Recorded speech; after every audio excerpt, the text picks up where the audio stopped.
நம்ம ஆணவத்தை தூக்கி போடுற இடம் சபரிமலை. இந்த ஈகோவை தூக்கி போடுற இடம் சபரிமலை.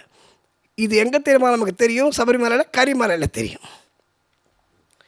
ஆனால் கரிமலையில் ஒரு மிகப்பெரிய பரிவார தேவதை, ஐயப்பனால் நியமிக்கப்பட்ட தேவதை, கரிமலை அடிவாரத்துலேருந்து ஒன்று அழகாக அப்படி தூக்கின்னு போயிட்டு, நீங்கள் யார்கிட்ட வேணால் கேளுங்க, சபரிமலைக்கு போயிட்டு வந்தவங்கள்ட்ட, சாமி கரிமலை பயங்கர கஷ்டமாம.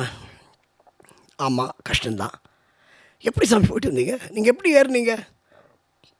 உடனே அவர் சொல்லுவார், எனக்கு அது வரைக்கும் கொஞ்சம் கஷ்டமாக இருந்ததுப்பா. மற்ற இடத்துலாம் பிளெயின் சர்ஃபேஸில் கூட நடக்கிறது கஷ்டமாக இருந்ததுப்பா. ஆனால் இந்த கரிமலை அடிவாரத்துக்கு வந்ததுக்கப்புறம் இந்த கரிமலையில் ஏறி இறங்குற வரைக்கும் எனக்கு ஒன்றுமே தெரியலப்பான்னுவார். நீங்கள் யார்கிட்ட வேணால் கேளுங்க இதை. அப்போ என்ன அர்த்தம்? நீ ஏறல, உன்னை யாரோ ஐயப்பன், எங்கள் ஐயப்பன் உன்னை ஆள் போட்டு ஏற்றி விடுறான். இதுதாங்க சத்தியம். கரிமலையில் தடுமாறாமல் யாருமே ஏற முடியாது, தடுமாறாமல் யாராலும் இறங்க முடியாது. நீ திருப்பி குழந்தையாக 60 வயசு மனிதராக இருந்தாலும் நம்ம குழந்தையாக மாறது கரிமலையில் தான். இந்த கரிமலையில் ஒரே ஒரு விஷயம் சொல்கிறேன், கரிமலை உச்சியில் நின்று, ஏன்னா கரிமலை அவ்வளவு சாநித்தியமான இடம்.